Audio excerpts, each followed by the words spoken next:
होणार आहेत आणि म्हणतात ना की महाराष्ट्रामध्ये जर बघितलं गेलं तर या महाराष्ट्रामध्ये स्वराज्य निर्माण करण्याची ज्याने स्वप्न पाहिलं होतं छत्रपती शिवाजी महाराज आणि प्रत्येक कार्यक्रमामध्ये आपण महाराजांचा उल्लेख करतच असतो. खरं तर आपल्या संस्थेचा नाव देखील महाराजांच्या आईंचा वर्णच आपण पाहतो, जिजाऊ संस्था. कारण की जिजाऊंनी जे स्वप्न पाहिलं होतं, जिजाऊंनी जे स्वप्न महाराजांच्या मनी रुचवलं होतं ते आपण पुढे घेऊन जात चाललो आहे आणि त्या आईंचं नाव देखील आपण जिजाऊ संस्थेच्या माध्यमातून पुढे घेऊन चाललो आहे. तर ते राजे खरं तर अखंड महाराष्ट्राचे जर बघितलं गेलं तर अखंड हिंदुस्थानाचे राजे ज्यांना आपण ओळखलं होतो छत्रपती शिवाजी महाराज. आणि या छत्रपती शिवाजी महाराजांची शिवगर्जना करण्याकरिता पुढील कार्यक्रम घेऊन येत आहे ज्युनियर केजीच्या रेवांश योगेश रोठे. क्या बात आहे,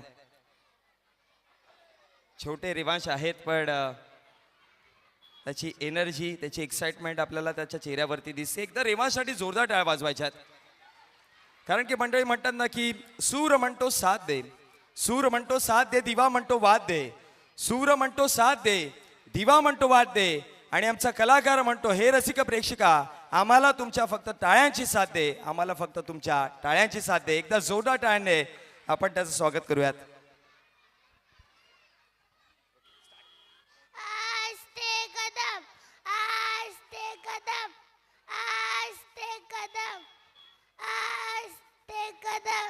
महाराज गणपती भूपती प्रजापती सुवर्णरत्न श्रीपती अष्टकरान जागृत अष्टकरान वेष्टित नैरलंकामंडित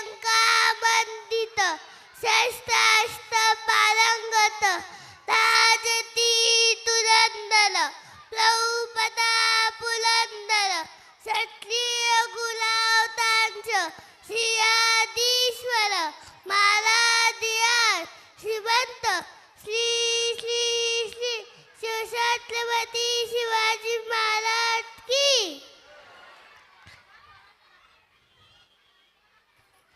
क्या बात आहे, जोरदार टाळ्या.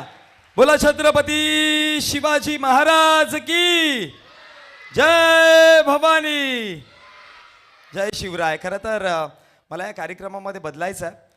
मी जेव्हा पण समालोचन करत असतो, अँकरिंग करत असतो तेव्हा म्हणतो आपण जय भवानी म्हटलं की जय शिवाजी म्हणतो. आज आपण या कार्यक्रमानंतर हे बदलूया, जय भवानी म्हटलं की जय शिवाजी नाही जय शिवराय म्हणायचं आहे. कळलं? बोला जय भवानी. क्या बात आहे, हे आपण बदल घडूयात. ही आजकालची मुली ना नुसती मोबाईल बघतात. तर मग मोबाईल शिवाय दुसरे काही दिसतच नाही त्यांना. जेवताना मोबाईल, उठल्यानंतर मोबाईल, नुसते मोबाईल बघतात. तर मग अभ्यास कधी करणार? मग राहतो होमवर्क इनकम्प्लीट. होमवर्क केला नाही तर टीचरांचा ओरडा खावा लागतो. एक त्याच्यावर मी शायरी बोलते. पढ़ो लिखो आगे बढ़ो पढ़ना जरूर, रहना नहीं ज्ञान से कभी कभी भी दूर. पढ़ो लिखो आगे बढ़ो बात गुरुओं की तुम मान लो सारी, कहे जैसा जैसा वे कर लो तैयारी, ध्यान देना देना ध्यान तुम भरपूर पढ़ो.